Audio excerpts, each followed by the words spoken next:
At the turn of the 20th century, St. Louis was a city rising on steam, steel, and ambition.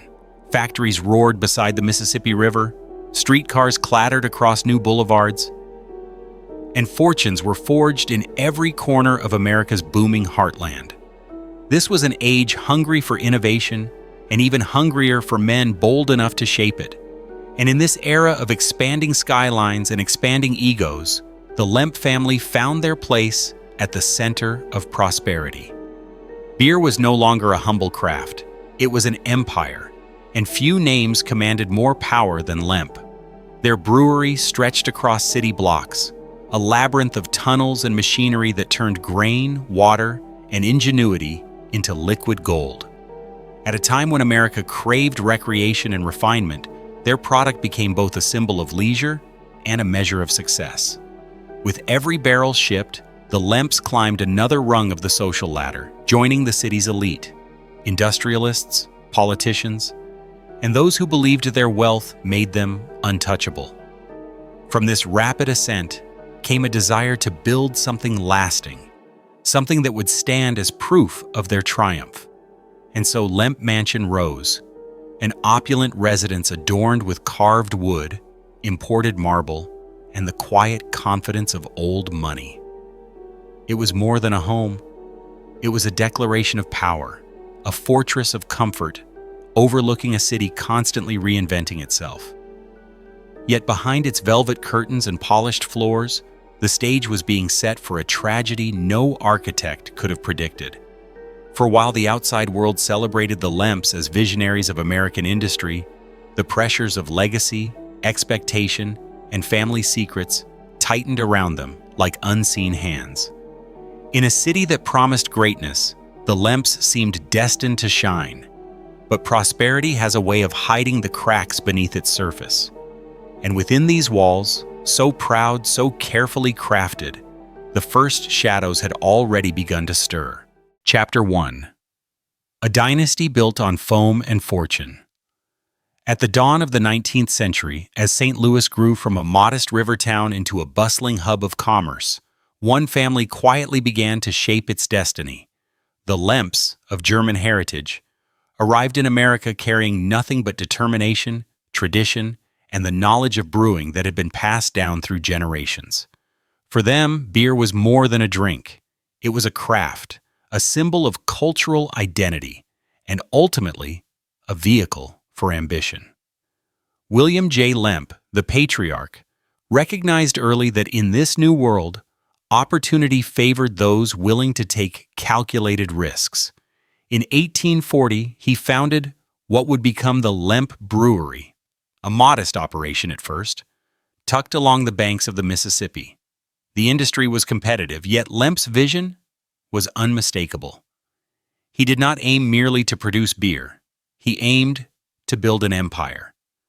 By carefully blending the old-world techniques he had inherited with the modern innovations emerging in America, he created a product that was both distinctive and reliably consistent, a rarity in an era of uneven quality and fickle tastes. The brewery grew steadily, its reputation spreading across the city and beyond. But William understood that product alone would not secure dominance. Distribution, branding, and public perception were equally crucial. He invested in grand bottling facilities, designed advertisements that appealed to the city's burgeoning middle class, and cultivated relationships with influential merchants and tavern owners. Every decision was calculated, each move a stepping stone toward not just wealth, but legacy. By the late 1800s, the Lemp Brewery had expanded into a sprawling complex, incorporating cutting-edge technology for the time: ice-cooled cellars, mechanical bottling lines, and underground tunnels that linked storage facilities to production floors. The city was undergoing rapid industrialization, and the Lemps rode its wave, their operations more sophisticated than many larger competitors. At its height, the brewery produced tens of thousands of barrels each year, satisfying a growing thirst for both leisure and prestige. In a city where success was measured in both dollars and social standing, The Lemps had begun to carve their name into history. But wealth, as they would soon discover, is a double-edged sword. As profits climbed, so did expectations, both from within the family and from society at large. William's children grew up surrounded by luxury, educated in the finest institutions, yet burdened by the invisible weight of succession. They were expected to inherit not just property, but vision and drive, to continue building what their father had painstakingly created. This pressure would shape them, for better or worse, in ways that no ledger could quantify. Edward Lemp, William's eldest son, displayed the ambition and temperament of a natural leader. He immersed himself in the brewery's operations, learning every detail from fermentation cycles to distribution networks. He understood that the family's reputation depended on perfection, beer that was not merely good, but exemplary, an enterprise that symbolized reliability, refinement, and cultural pride. Edward's meticulous nature ensured that the Lemp name became synonymous with quality, and the brewery's success continued to compound, year after year. Yet alongside opportunity, the city's growth also brought competition, volatility, and unforeseen challenges. German immigrants formed a significant portion of the local population, providing both a loyal customer base and a network of skilled workers. But economic downturns, regulatory changes, and the unpredictable nature of consumer taste meant that the Lemps could never rest on their laurels. Every expansion was a gamble, every decision a test of judgment. The stakes were high, and the margin for error slim. By the turn of the century, the Lemp Brewery was no longer a mere local operation. It had become a pillar of St. Louis's industrial and social identity. The family's wealth allowed them to build a lifestyle that was simultaneously opulent and emblematic of old-world propriety. They acquired mansions, hosted grand gatherings, and invested in art, architecture, and philanthropy, all while maintaining the public image of a family rooted in integrity and enterprise. Their success was tangible, visible in the gleaming facades of buildings, the polished barrels rolling off production lines, and the ever-growing ledger of profits. Yet even in this golden age, shadows began to creep in. The relentless pursuit of perfection, the constant scrutiny from society, and the unspoken expectations placed upon each generation planted seeds of tension. The very empire that had granted them status and influence also imposed invisible chains that would test loyalties, challenge mental fortitude, and in the years to come, contribute to a cascade of personal tragedies. A dynasty built on foam and fortune, the Lemps seemed untouchable. They had crafted a world where wealth and expertise promised permanence. But beneath the polished floors and behind the bustling brewery doors, subtle fractures were forming, fractures that no amount of success could conceal. For every barrel of beer that rolled out of the Lemp Brewery, there was an unseen weight pressing down on the family, the expectation of legacy, the fear of failure, and the beginnings of shadows that would one day overtake them entirely. The stage was set. A family poised at the pinnacle of prosperity was also teetering on the brink of calamity, and within the walls of the mansion yet to be fully realized, the first echoes of what would become an unforgettable, tragic history were already stirring. Chapter 2. Walls that Whisper Prosperity. The Lemp Mansion rose from the streets of St. Louis, not merely as a residence, but as a monument to ambition, wealth, and the intoxicating allure of legacy. Every brick, every polished banister, every carved cornice spoke of a family confident in its destiny, a family that believed money could insulate them from the ordinary trials of life. From the outside, the mansion was breathtaking. Its stone facade gleamed in the sunlight, punctuated by tall, arched windows that reflected both the city and the sky above. Ornate wrought iron gates guarded the entrance, and gardens stretched behind the house in carefully curated symmetry, displaying not only horticultural skill, but the subtle message of control and refinement. Inside, the mansion was a labyrinth of grandeur. High ceilings soared above marbled floors, chandeliers dripped with crystal, and walls were lined with portraits of ancestors whose gaze seemed to follow every step. The air smelled faintly of polished wood and aged leather, a scent that carried the weight of both history and expectation. Each room had a purpose, and each purpose carried significance. The drawing rooms hosted the city's elite, the libraries held volumes that reflected erudition as much as wealth, and the dining halls were prepared for gatherings that blurred the line between social performance and strategic alliance. But for all its opulence, the mansion's architecture was more than aesthetic. It was a reflection of the family's philosophy. The long hallways, adorned with imported tapestries and intricate moldings, created corridors that seemed to stretch endlessly, reinforcing the sense that the house itself was alive, whispering the successes and ambitions of the family who inhabited it. In the servant quarters, hidden from public view, the mansion's complexity revealed the hidden mechanisms of power, kitchens buzzing with preparation, maids and butlers moving with practiced precision, and tunnels that threaded between rooms, allowing the household to function seamlessly, yet silently. Every corner of the house was calculated, every detail meticulously considered, a physical manifestation of the Lemps' desire to control not only their environment, but the perception of their prosperity. Social gatherings were frequent, meticulously orchestrated affairs where alliances were forged over glasses of Lemp beer, where subtle gestures conveyed power and influence, and where the mansion itself acted as both stage and silent narrator. Music echoed in the parlors, laughter mingled with the clink of fine china, and outside, the sprawling lawns served as venues for promenades that displayed not only fashion, but social hierarchy. Yet behind the veneer of sophistication and abundance, the mansion carried its own voice, a quieter, darker undercurrent that few outsiders could perceive. The very walls seemed to murmur secrets, recounting the hours spent in silent tension, the private quarrels that erupted behind closed doors, and the weight of expectations that pressed upon each generation of Lemps. Wealth, while abundant, demanded performance. Legacy required diligence, and the mansion, magnificent though it was, imposed a subtle kind of confinement.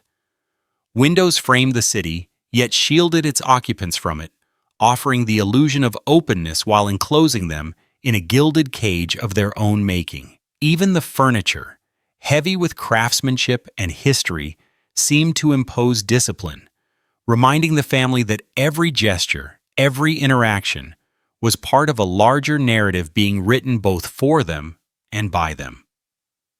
Within these walls, the line between personal ambition and familial duty blurred. Children were raised not just to inherit property, but to embody the ideals of the dynasty: perfection, composure, and the relentless pursuit of excellence. Education, manners, and social grace were taught with the same meticulous care as the placement of a vase or the alignment of a rug. For visitors, the mansion presented an image of inviolable stability and refined taste.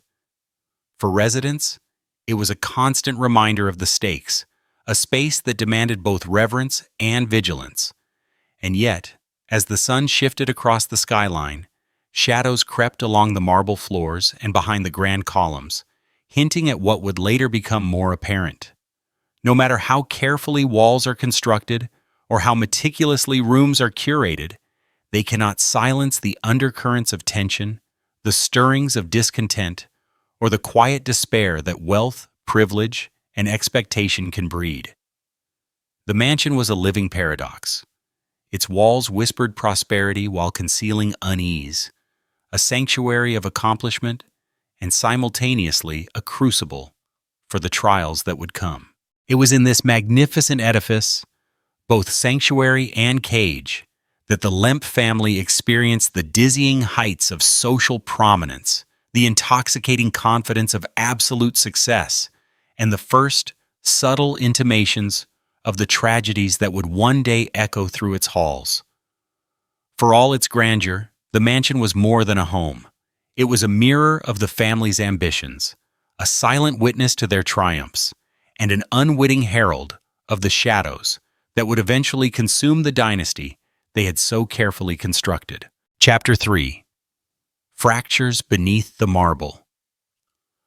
Beneath the glittering surfaces of the Lemp Mansion, beneath the polished floors and the gleaming chandeliers, subtle tensions began to fester, invisible at first, but insidious in their reach. The very prosperity that had elevated the family to the city's highest echelons now cast long, inescapable shadows over every interaction, every expectation, every whispered word behind closed doors. In the drawing rooms and libraries where guests were entertained with the utmost refinement, the family maintained an illusion of cohesion, yet the walls themselves seemed to hum with unspoken discord. Edward, once the confident heir groomed to carry forward the empire, now found himself confronting the immense weight of his father's legacy.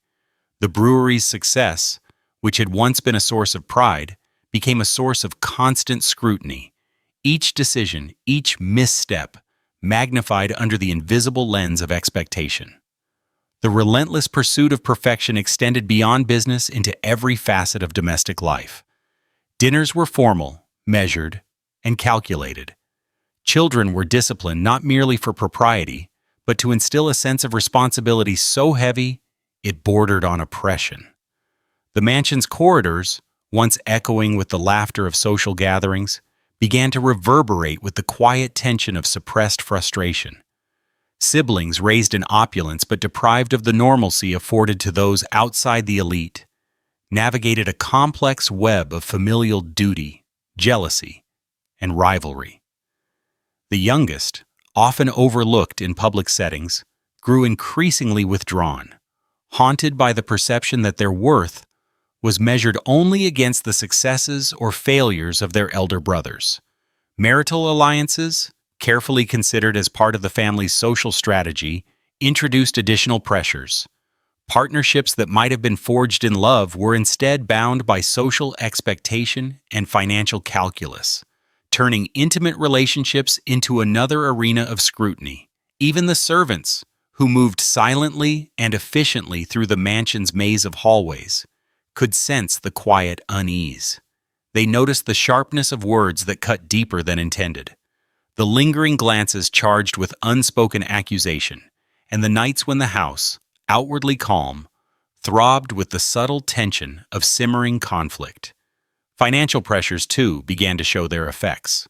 Though superficially the empire remained robust, the costs of maintaining a residence of such magnitude, the imported furnishings, the elaborate entertainments, the upkeep of sprawling gardens, and the meticulous staffing, placed an invisible strain on the family's resources.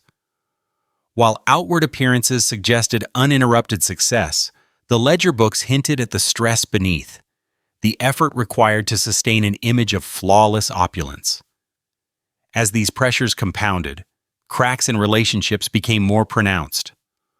Arguments once fleeting now lingered, resentment festered behind polite smiles, and loyalties were tested against ambitions both personal and familial. Edward wrestled with the balance between his duty to the brewery, his desire for individual identity, and the unrelenting expectations of public perception. Each day brought new challenges. Minor disagreements could escalate into prolonged tension, small mistakes became symbolic of larger inadequacies, and moments of private reflection often gave way to anxiety over how every action might ripple across the family's carefully cultivated reputation.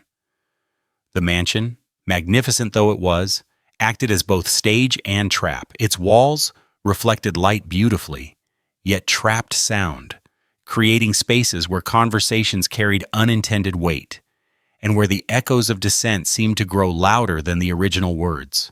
Here, in rooms adorned with portraits of ancestors who had themselves built empires and endured hardship, each member of the family was reminded that legacy demanded both brilliance and conformity. Yet human nature, unpredictable and untamable, began to assert itself against these imposed constraints.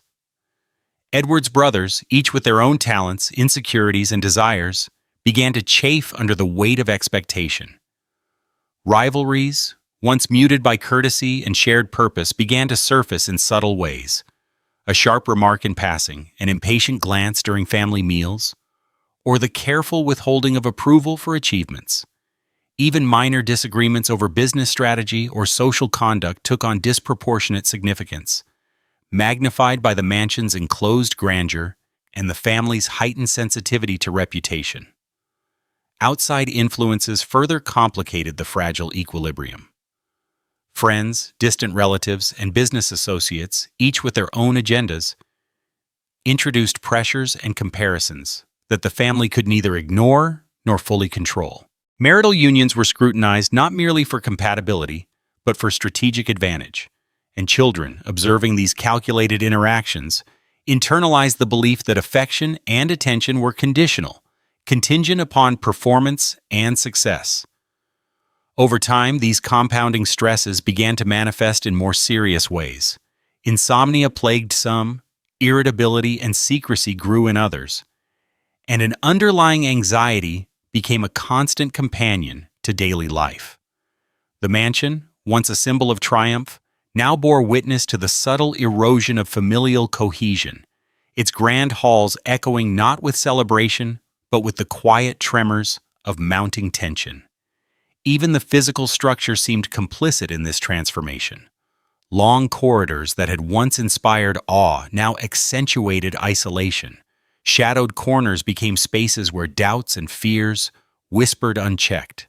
The house, meticulously designed to project stability and power, inadvertently magnified every flaw and every fracture in the family's relationships. And yet, for all the elegance and ceremony, the family persisted in their performance, maintaining appearances even as the foundations of trust and communication weakened. The public continued to see the Lemps as paragons of refinement and success, unaware of the private struggles that unfolded behind velvet drapes and beneath crystal chandeliers. The mansion, in all its splendor, had become a theater of silent conflict, where ambition, expectation, and human frailty intersected.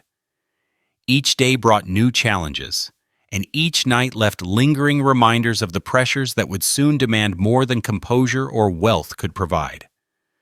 In this gilded labyrinth, the stage was fully set for the tragedies that would follow. The fractures beneath the marble were no longer invisible. They had begun to dictate the rhythm of daily life, whispering warnings that few dared to acknowledge and heralding the shadows that would ultimately claim the dynasty in ways as inexorable as they were tragic. Chapter 4. The Shadows That Claimed the Bloodline. As the years progressed, the mansion's grandeur remained intact, yet the life within its walls began to take on a darker cadence, one that could no longer be masked by social gaiety or architectural splendor.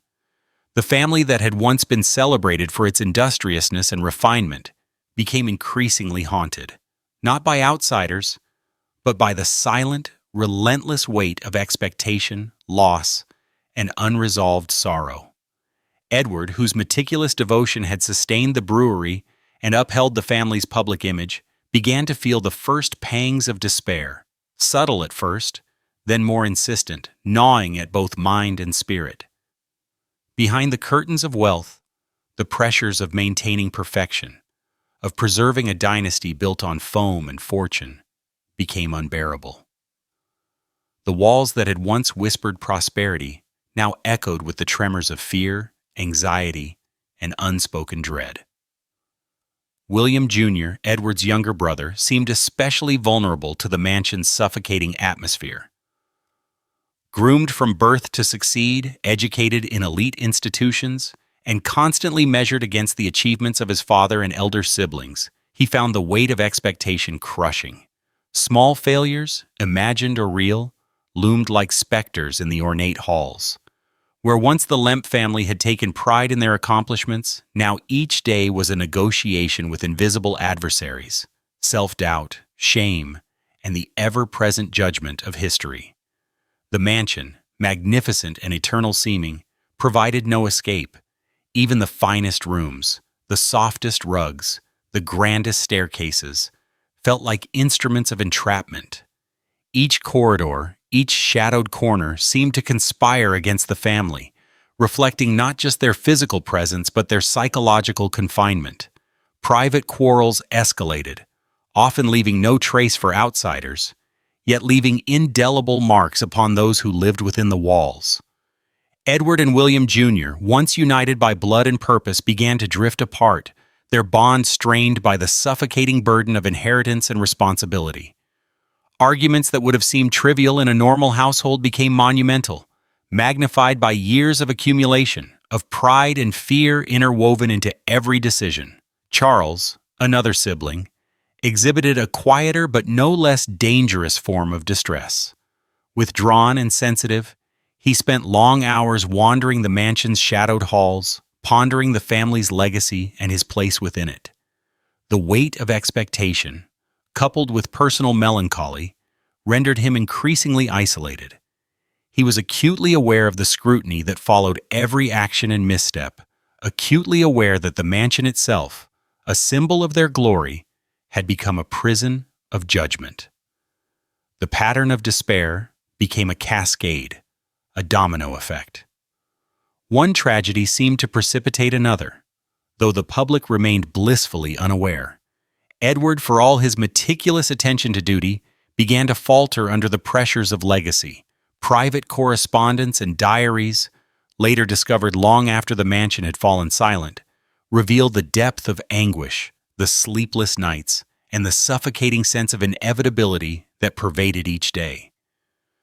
The first death struck the family with sudden, shattering force.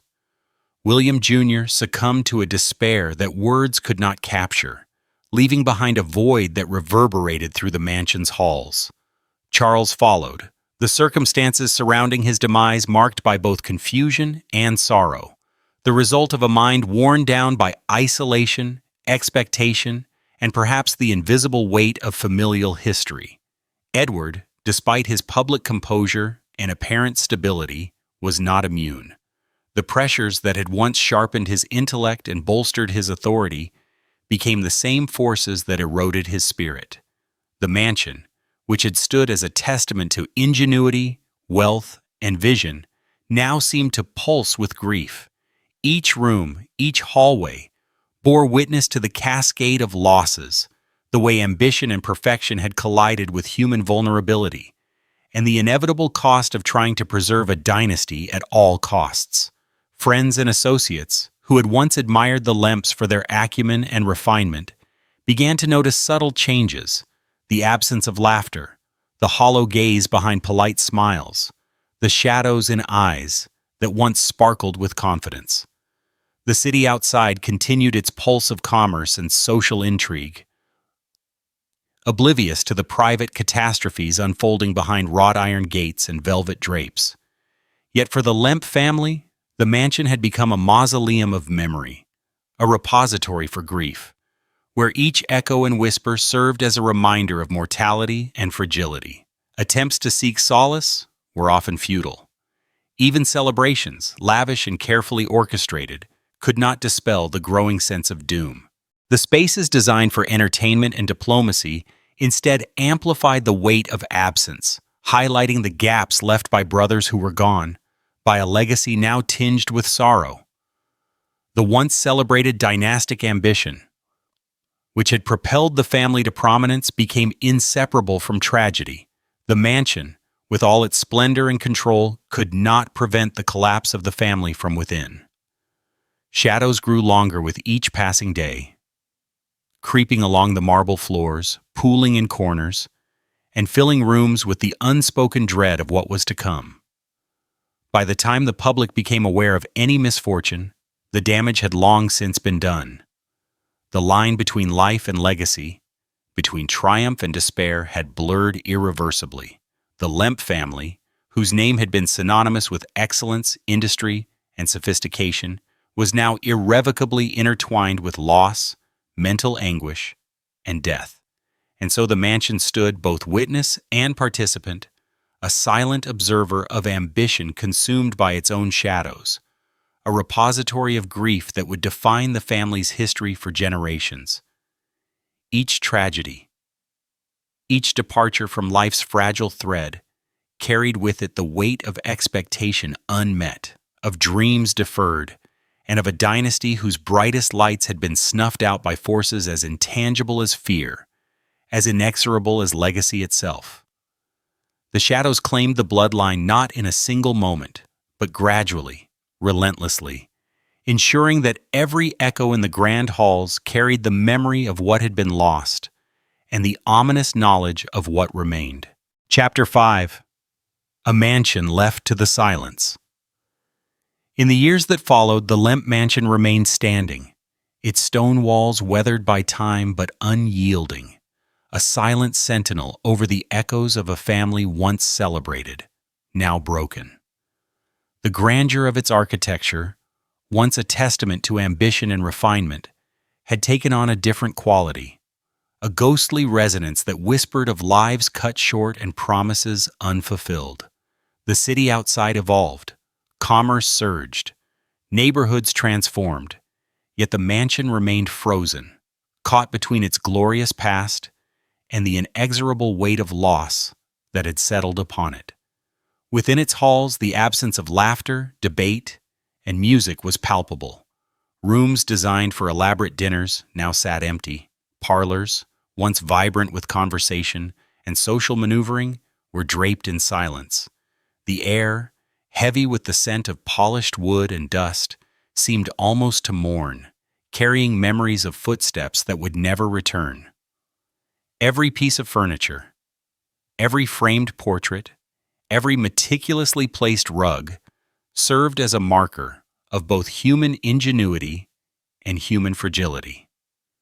They were monuments not only to the Lemp family's achievements, but also to their failures, to the pressures that had driven them to despair, and to the relentless march of time that had claimed them all. The underground tunnels, once bustling arteries of production and movement, were now dark and still, their echoes faint and hollow.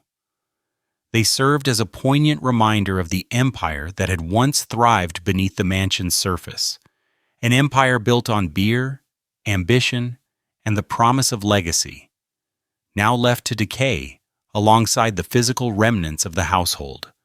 Visitors who dared to enter often spoke of the mansion as a character itself, one that seemed alive in its absence, aware of its own history, almost conscious of the tragedies it had witnessed. The silence was not empty. It was filled with memory, with the energy of every triumph and failure, every whispered argument, every tear shed in solitude. Historians, journalists, and curiosity seekers came and went, piecing together the story of the Lemp family from letters, diaries, and fragmented recollections. Yet no account could truly capture the depth of sorrow that had permeated the mansion. The mansion's gardens, once vibrant and meticulously maintained, now grew wild in places, untamed, yet stubbornly beautiful, nature reclaiming territory once dominated by human will. Vines crept along stone walls, their tendrils threading through cracks in masonry, an organic counterpoint to the rigid structure imposed by the family. Even in decay there was elegance, a haunting beauty that seemed to honor and mourn the Lemp legacy simultaneously. The stories of the family's tragedies, the untimely deaths, the suicides, the heartbreak, became interwoven with the physical structure of the mansion itself. Each room, each hallway, each hidden alcove bore witness, carrying with it the accumulated weight of grief. Local legends grew around the mansion, whispers of apparitions, unexplained sounds, and fleeting shadows that reminded the living of what had been lost. In some ways, the mansion became a repository not only of wealth and history but of memory itself, an enduring testament to both human achievement and human fragility. The neighborhood around the mansion evolved with the city, but the mansion remained immutable, a constant in a landscape of change. Neighbors and visitors alike treated it with a mixture of awe and trepidation, recognizing that within its walls lay a history too poignant, too tragic to be ignored. The Lemp name, once synonymous with industry and social prominence, now conjured narratives of caution, a reminder that fortune and status offer no immunity to suffering. Scholars who studied the mansion often remarked on the paradox it embodied, a home designed to project perfection, order, and control, yet one that ultimately became a stage for chaos, grief, and unresolved despair. The mansion's silence was not passive. It was active, commanding, and unyielding. It forced reflection on the nature of ambition, the burden of legacy, and the inescapable reality of mortality. Where the family had once celebrated innovation and refinement, there was now stillness, an almost sacred emptiness that spoke louder than any voice ever could. And yet, despite the sorrow etched into every corner, there remained a certain dignity in the mansion's endurance. Its architecture, its history, its very presence continued to command respect, as though the house itself demanded recognition not only for what had been lost, but for what had been accomplished. It became a space where memory, grief, and history coexisted, a monument not just to the Lemp family, but to the fragility of human aspiration. Visitors who wandered its halls often found themselves contemplating the fleeting nature of wealth and influence, the inevitability of decline, and the ways in which even the most carefully constructed legacies are vulnerable to the inexorable forces of time, fate, and human frailty. And so the mansion stood, timeless yet marked by loss, a silent witness to ambition undone by circumstance, expectation, and the inexorable pressures of a dynasty that had reached too far, too fast, and ultimately paid the price. Its walls, now empty of laughter but heavy with memory, whispered the story of a family whose brilliance was inseparable from its tragedy, whose legacy could not be measured in fortune alone, and whose history remains etched in stone, shadow, and silence, a chilling reminder that even the grandest of houses cannot escape the passage of time or the weight of sorrow. The Lemp Mansion, in all its grandeur and quietude, endures as a testament to what was built, what was lost, and the profound silence that follows a dynasty consumed by its own shadows. The Lemp Mansion remains, standing as both monument and mausoleum, a silent witness to the rise and fall of a dynasty that once seemed untouchable. Its walls hold the echoes of ambition, of brilliance, and of despair, a reminder that wealth and power, no matter how grand, cannot shield one from the fragility of human life. The family who built an empire on beer, ingenuity, and meticulous care found themselves ensnared by the very legacy they sought to preserve. One by one, shadows claimed them, leaving behind a house filled with memory, sorrow, and unanswered questions.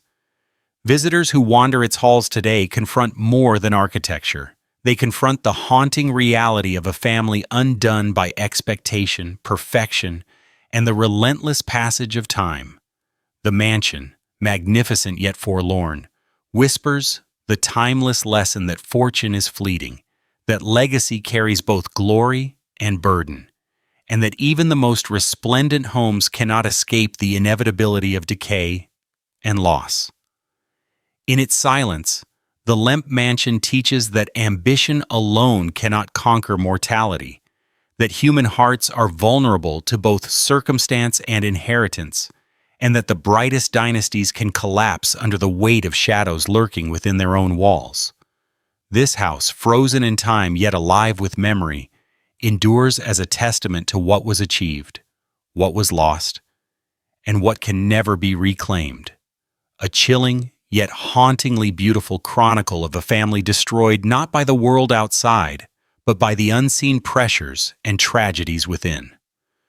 The story of the Lemps, their triumphs, and their failures continues to resonate, echoing through empty corridors and gilded chambers, a warning, a reflection, and a legacy that lingers in the stillness, long after the laughter, the clinking glasses, and the footsteps have vanished.